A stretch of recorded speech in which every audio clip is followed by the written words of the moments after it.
E aí, pessoal do canal, tudo tranquilo? Então, nessa busca da gente aí pelo YouTube, a gente achou uma aula do professor Olavo de Carvalho.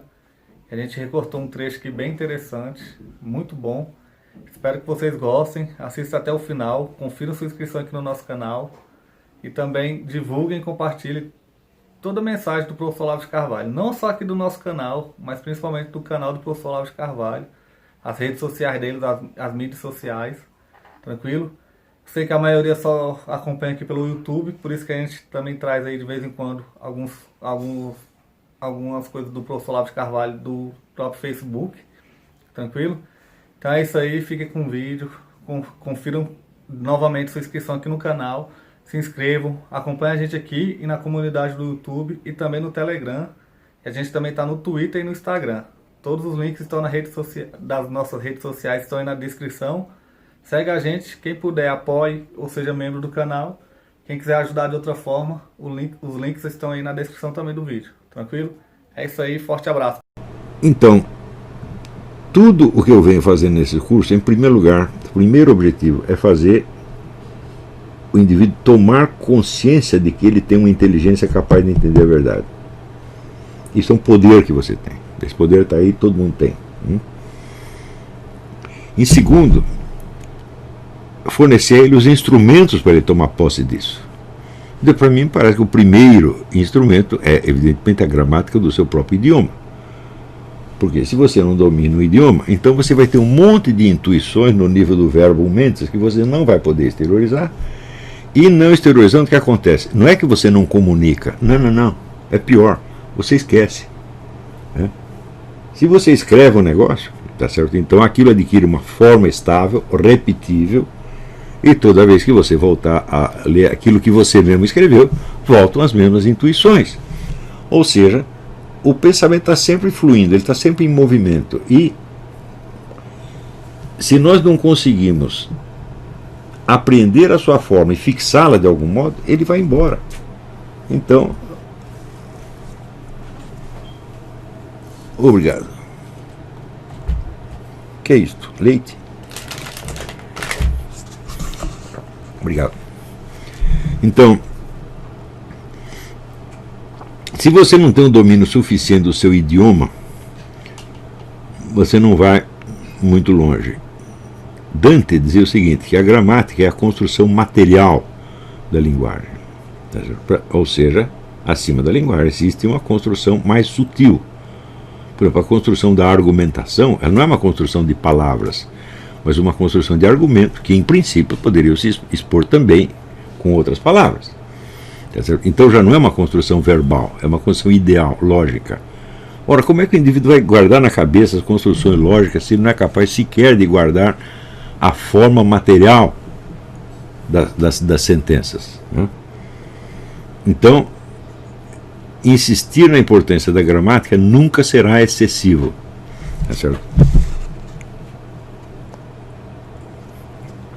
É claro que as regras gramaticais são muitas vezes flexíveis e você deve flexibilizá-las tantas vezes quanto for necessário.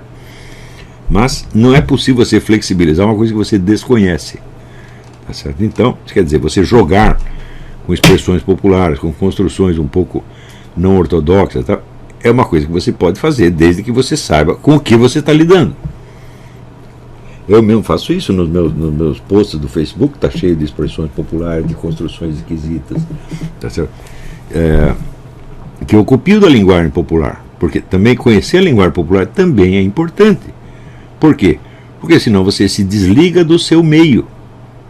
A linguagem popular, ela muda com uma velocidade impressionante. Ela coloca milhões de palavras, milhões de expressões. Na geração seguinte já esqueceu tudo. Eu me lembro, por exemplo, nos anos 70, 80, eu lia muito o Pasquim. E o Pasquim tinha uma linguagem popular, tipicamente carioca, tá certo? Que hoje já se tornou quase incompreensível. Tá certo? Isso não é só uma exigência de comunicação, mas uma exigência de compreensão. Se você não capta os jogos de palavras da linguagem popular, você não sabe qual é o meio social em que você está. Você perde a sensibilidade do meio, tá entendendo? Então, você está perdido no espaço. O indivíduo pode, por exemplo, agora aqui vou só escrever gramaticalmente, seguir as regras todas, só vou ler o que sejam clássicos de idioma, então você fica perdido. Também isso não adianta. Então, a tensão entre a regra gramatical e a expressão popular é um elemento altamente benéfico e fecundante para um escritor, para um pensador, etc, etc. É certo? É um problema que nunca tem solução, justamente por não ter solução, é o que eu chamo uma área de tensão, tá certo? Esta tensão você observa claramente. Por exemplo, tem um escritor brasileiro que eu aprecio muito, que é o Marcos Rebelo.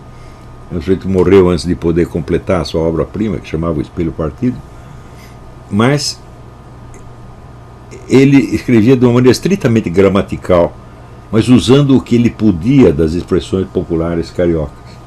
Fica muito bonito no fim das contas, funciona pra caramba, porque tem uma naturalidade e tem uma forma ao mesmo tempo. Então a forma que consegue captar, vamos dizer, o próprio movimento da linguagem, bom, essa é uma grande realização literária, não é isso? Então,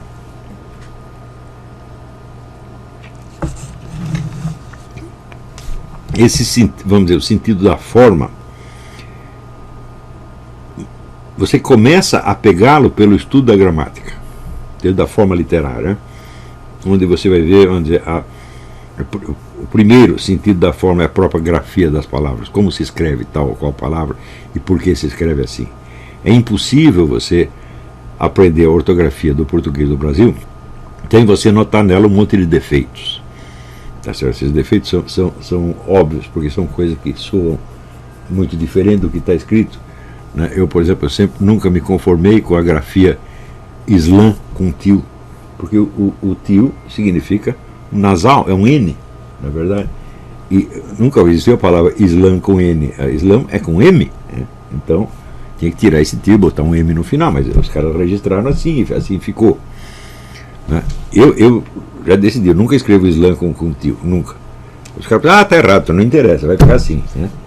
Vai ficar assim por quê? Porque assim é que é o certo. O codificador da gramática é que está errado. Né? Do mesmo modo, vamos dizer, essa nova acordo ortográfico que foi firmado aí, bom, eu acho tremendamente humilhante vocês terem que se submeter a um acordo ortográfico promulgado por um semi-analfabeto, que é o Lula. E tem uma série de absurdos nesse acordo ortográfico, então ele segue naquilo que é possível e viola o código onde for necessário. Mas toda esta constante meditação, vamos dizer, das formas gramaticais e não gramaticais, isto é de uma importância tremenda para quem pretende escrever alguma coisa. Né?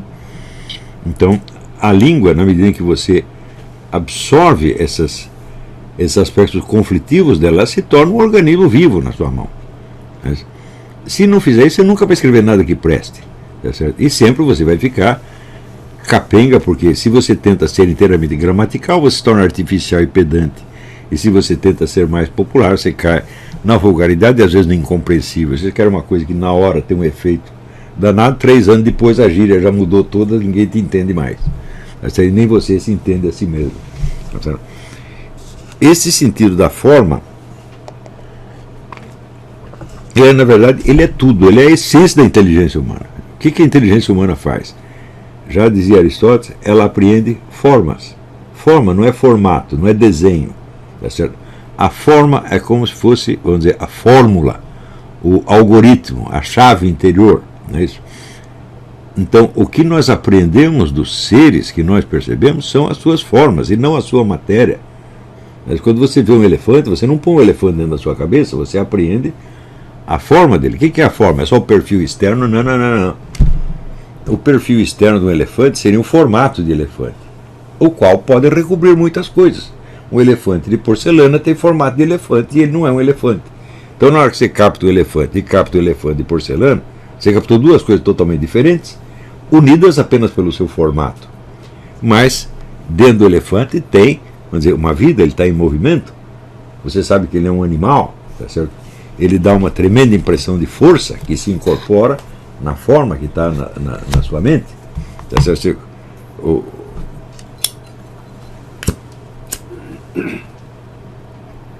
Então, essa apreensão das formas, ela deve ser treinada no ser humano. Nós todos temos essa capacidade naturalmente, como toda capacidade natural, como a capacidade de andar, você nasce com ela, mas você tem que aprendê-la. E a apreensão das formas também. É por isso que eu recomendo muito as pessoas ouvirem grandes composições musicais, mas ouvirem não uma vez, ouvir 1000 vezes, até você decorar aquilo. É na hora que você decora a música que a estrutura interna dela, a ordem interna, aparece para você. E aí é um negócio quase mágico. Tá certo? A diferença que tem entre isso e a primeira audição que você fez é um negócio monstruoso. Então, e você decorar essas formas que se desenrolam no tempo tem uma outra vantagem. O que é uma música? Que pegar a composição de Mozart, Beethoven, Bach, o que é? Isto é uma sequência auditivamente ordenada de emoções, sem um correspondente semântico preciso. Quer dizer, você não sabe a que a música se refere. Por exemplo, quando você fica triste, você está triste por algum motivo. Tá certo? Pode ser até por um problema orgânico seu, tá certo?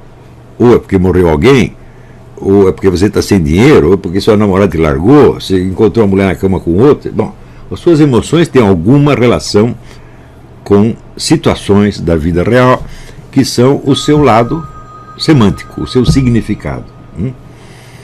Você pode dizer que a música não tem significado, ela tem significado, mas é um significado indefinido e impreciso. Então, você tem as emoções e elas são conduzidas pela sequência musical,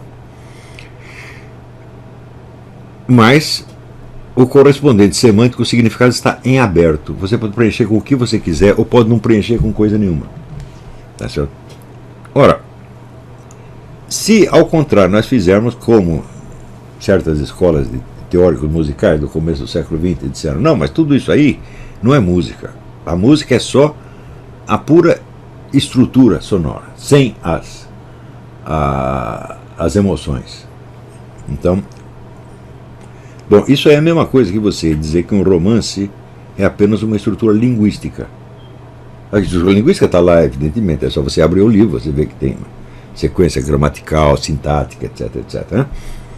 Mas se você tirar totalmente do romance o seu lado semiótico, isso é, a que ele se refere, tá certo?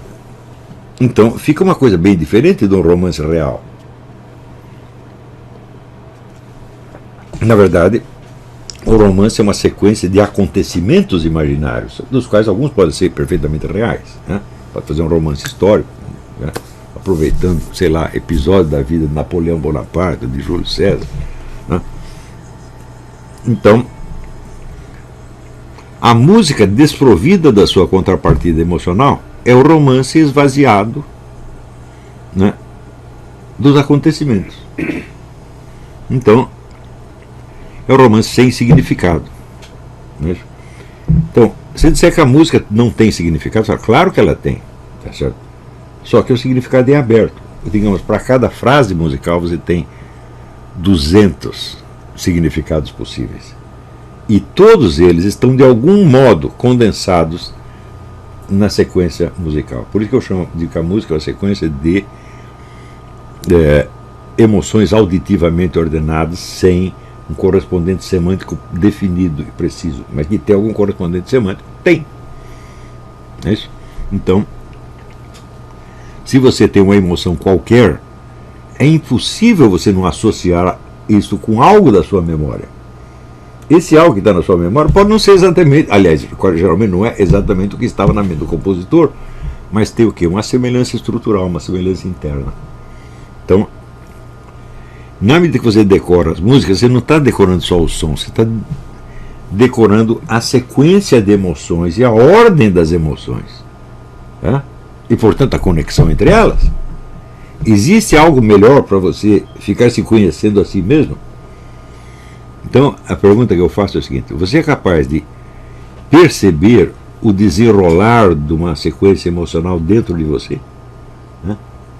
Já as pessoas não fazem isso, nunca fizeram na vida, nunca se lembraram de que, nem sabem que isso é possível fazer. Não é isso? Eu digo, bom, mas se você não sabe isso, como é que você vai contar o que se passou com você? Sabe o que você vai fazer? Você vai pegar estereótipos que você pegou na mídia, na Rede Globo, etc, etc, e você vai contar uma coisa parecida com os estereótipos. Não o que realmente se passou com você. Para você contar realmente o que se passou com você, você precisa conhecer uma multidão de formas e ser capaz de combiná-las. Então, entenda a importância que esses estudos têm na formação da sua própria mente, da sua própria personalidade. E aí, pessoal do canal, o livro que eu quero indicar aí para vocês hoje é esse, Poder e Manipulação, de Jacob Petri. É baseado aqui no livro do Maquiavel, é muito bom. Esse livro aqui é bem interessante, né, para quem quer também entender mais de política. Eu indico esse livro. O link dele está na nossa comunidade, juntamente com a lista de livros que a gente indica para vocês. Tranquilo? Valeu aí, pessoal. Forte abraço.